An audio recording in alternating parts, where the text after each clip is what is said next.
यदि हमारे मोबाइल का रिंगर और स्पीकर काम नहीं कर रहा है ना, जैसे कि आप देखोगे ये रिंगर है, जो गाने हम सुनते हैं ना वो इसी पर चलते हैं, और ये है हमारा रिसीवर ईयर स्पीकर। तो अगर हमारा रिंगर या स्पीकर काम नहीं कर रहा, तो मैंने आपको बोला कि सबसे पहले तो हमें ये पता करना है कि जो रिंगर स्पीकर हमारा वर्क नहीं कर रहा है, वो रिंगर स्पीकर हमारा कहीं ख़राब तो नहीं है। अगर रिंगर स्पीकर हमारा ख़राब हुआ तब भी हमारा रिंगर काम नहीं करेगा। तो सबसे पहले तो हमें ये चेक करना है कि रिंगर सही है ख़राब है। रिंगर की हम जो टेस्टिंग बताए थे आपको, वैल्यू के साथ हमने बताया था कि वो बीप देगा। क्या देगा? वैल्यू के साथ बीप। तो मैंने यहाँ पे देखो सेट कर रखा है, और यहाँ पे मैं लगा रहा हूँ यहाँ पे, तो देखिएगा बीप भी दे रहा है, वैल्यू भी दे रहा है ना। और पलट के लगाओगे तब भी यही देगा। अब दोनों तरफ से सेम वैल्यू और सेम बीप दे रहा है, क्योंकि इसके अंदर कॉइल होता है। अगर आपने कभी तोड़ा हो तो आपको इसके अंदर कॉइल मिलेगी, ठीक है। तो हमने देखा कि ये रिंगर तो हमारा सही है, फिर भी रिंगर काम नहीं कर रहा। लेकिन मैं आपको एक चीज़ और बता दूँ, कभी कभी ऐसा होता है कि ये बीप देने के बाद भी ये रिंगर ख़राब हो सकता है। तो एक बार आप इसे भी चेंज करके देख लो। अगर ये चेंज कर लिया तब भी आपका ये रिंगर काम नहीं कर रहा है, तो अब हमें आ जाना है कहाँ पर? मेन बोर्ड पर, है ना। तो मेन बोर्ड में आप जो रिंगर, सबसे पहले हमें क्या देखना है? मेन बोर्ड में रिंगर के टिप्स देखना है कि रिंगर हमारा कनेक्ट कहाँ पर हो रहा है ना।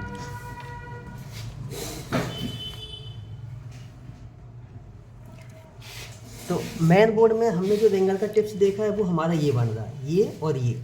मैंने बोला सबसे पहले हमें इन दोनों टिप्स को ये देख लेना कहीं ये कोई डैमेज तो नहीं हो गया है। अगर ये डैमेज नहीं हुआ है फिर भी हमारा रिंगर काम नहीं कर रहा है, तो इन दोनों टिप्स का भी हमें जीआर वैल्यू लेना है ना।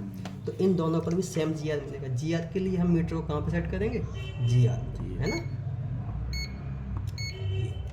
अब मैं चेक करता हूँ, तो दोनों पर हमें सेम जीआर मिलना चाहिए। इस पे देखो कितना मिल रहा है, समथिंग 400, और इस पे भी हमारा समथिंग वही 400 मिलेगा, ठीक है ना। तो इसका मतलब दोनों पे जीआर भी मिल रहा है, फिर भी हमारा रिंगर काम नहीं कर रहा। कभी कभी क्या होता है कि जीआर आने के बाद भी ये हो सकता है कि हमारा ये ट्रैक खराब हो, यानी कूल टेस्टिंग हम कर रहे हैं। अगर इसके ट्रैक में लगा कोई कंपोनेंट सही है तो उस कंपोनेंट की भी वैल्यू आ सकती है, और ये ट्रैक कहो ब्रेक भी हो सकता है। और मोस्टली वैसे जीआर ना आने का मतलब ये होता है ट्रैक ब्रेक है। तो जीआर से क्या होता है, 100% ट्रैक चेक नहीं हो पाता है। तो अगर जीआर आ रहा है फिर भी हमारा रिंगर काम नहीं कर रहा है, रिंगर हमने चेंज भी कर लिया है, तो एक बार हम इस ट्रैक में लगे हुए कंपोनेंट को भी देखेंगे। तो यहाँ पे हम देखेंगे, यहाँ पर आप देखिएगा, जूम करो, तो यहाँ पर आप देखोगे इसी रिंगर, जो हमारे रिंगर पॉइंट बने हुए हैं, इसी के पास में आप देखोगे ये कंपोनेंट लगे हुए हैं। जैसे कि ये 2 कैपेसिटर लगा हुआ दिखाई दे रहा है आपको, है ना।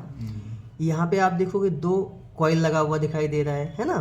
फिर यहाँ पे 2 डायोड लगा हुआ दिखाई दे रहा है, फिर यहाँ पे 2 कैपेसिटर लगा हुआ दिखाई दे रहा है। तो ये रिंगर के लिए सारे कंपोनेंट लगे हुए हैं। तो यहाँ पर अगर ये कॉइल हमारे जो लगे हुए हैं, 2 जोड़े में कॉइल लगे हुए हैं, अगर ये कॉइल ओपन हो गए तब भी हमारा रिंगर काम नहीं करेगा। और यदि इनमें से कैपेसिटर डायोड कोई शॉर्ट या लीकेज हो गया तब भी हमारा रिंगर काम नहीं करेगा। और अगर ये कंपोनेंट लूज हो गए तो हमारे रिंगर की आवाज़ भी कम हो जाए, है ना। तो अभी मुझे ट्रैक चेक करना पड़ेगा। ट्रैक में हमें क्या करना पड़ेगा, हमारा ट्रैक अगर इन कंपोनेंट से होकर प्रॉपर जा रहा है तो हमें ये कनेक्टिविटी दिखाएगा। कनेक्टिविटी चेक करने के लिए हमें क्या करना पड़ेगा, मीटर को बीप रेंज पे सेट करना पड़ेगा, है ना। तो मैंने यहाँ पे क्या किया, सबसे पहले मैं चेक करता हूँ इस वाले टिप्स से। इस टिप से कैपेसिटर के एक सिरे पे हमारा ये ट्रैक जाएगा तो बीप देगा। तो मैं देखता हूँ कौन सा सिरे पे जा रहा है कैपेसिटर के। देखो ये जा रहा है, ओके, है ना, कैपेसिटर तक आ रहा है। फिर ये कॉइल पे भी जाएगा, देखो मैं चेक करता हूँ, ये देखो इस कॉइल पे जा रहा है, ठीक है। इस कॉइल से निकल के डायोड पे भी जा रहा है, देखो, है ना। फिर यहाँ से निकल के एक कैपेसिटर पे इधर जा रहा है ना। अब यहाँ से निकल के हमारा ये किस में चला जाएगा, रिंगर आईसी, है ना। अब दूसरा भी चेक करता हूँ मैं, यहाँ पे दूसरा चेक करता हूँ, ये देखो इस कैपेसिटर पे आ रहा है ना। फिर इसके बाद इस कॉइल पे जा रहा है। इस कॉइल के बाद आगे हमारा एक डायोड पे जा रहा है। चेक कर लेता हूँ मैं डायोड पे कौन से सिरे पे जा रहा है ये। एक बार थोड़ा सा छोटा पड़ रहा है तो हमारे पे लग नहीं पा रही, मैं चेक करता हूँ। ये देखो जा रहा है डायोड पे, डायोड से निकल के ये कैपेसिटर पे जा रहा है, देखो ये कैपेसिटर पे जा रहा है। तो ये ट्रैक तो हमारे कंपोनेंट पर ओके दिखा रहे हैं, है ना। ये ट्रैक हमारा यहाँ से जितना भी कंपोनेंट लगा हुआ है रिंगर सेक्शन में, उन सारे कंपोनेंट पे हमारा ट्रैक ओके जा रहा है। तो कॉइल को भी चेक कर लेता हूँ, कहीं कॉइल हमारी ओपन तो नहीं हो गई है। कॉइल ओके है, पॉइंट ओके है। तो ये पूरा ट्रैक ओके है, फिर भी हमारा रिंगर काम नहीं कर रहा, तो अब हमें क्या करना है, सेट को ऑन करना है। और सेट को ऑन करके हमें ये देखना है कि इन दोनों पॉइंट पे वोल्टेज आ रहा है या फिर नहीं आ रहा। अगर इन दोनों पे वोल्टेज, इन दोनों में से किसी पर भी वोल्टेज ड्रॉप हो गया या दोनों पर ड्रॉप हो गया, तो फिर ये इसकी ऑडियो आईसी की प्रॉब्लम है, यानी रिंगर आईसी की। ठीक है, रिंगर, जिसे हम रिंगर एम्पलीफायर आईसी बोलते हैं। तो ये रिंगर एम्पलीफायर आईसी की प्रॉब्लम है, तो हमें उस रिंगर आईसी को क्या करना पड़ेगा, रिवॉल्व करना पड़ेगा या फिर चेंज करना पड़ेगा, है ना। तो कूल टेस्टिंग से ये ट्रैक पूरा श्योर नहीं होता है, तो इसके लिए अब हम क्या करेंगे, हॉट टेस्टिंग करेंगे। हॉट टेस्टिंग के लिए हमें इस सेट को क्या करना पड़ेगा, ऑन करना पड़ेगा।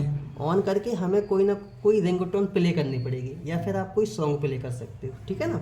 इसके लिए मैं सेट को ऑन करता हूँ, फिर मैं चेक करके आपको दिखाता हूँ कि इस पर वोल्टेज बढ़ रहा है या फिर नहीं बढ़ रहा।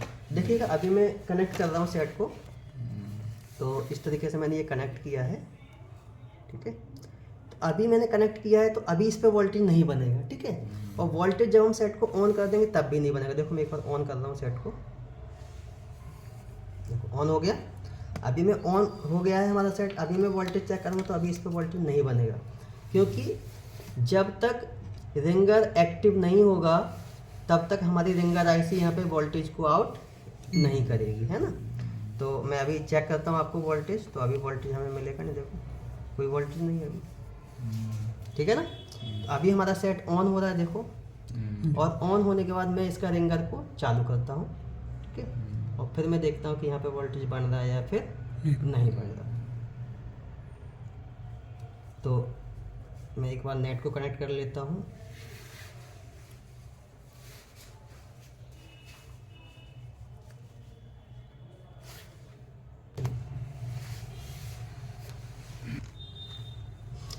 तो ये देखिएगा, अभी मैंने सॉन्ग प्ले कर दिया है। अब मैं चेक करता हूँ कि यहाँ पर वोल्टेज बढ़ रहा है या फिर नहीं बढ़ रहा। तो मैंने मीटर को 20 वोल्ट डीसी पे सेट किया, 2.1 दिखाई दे रहा है ना।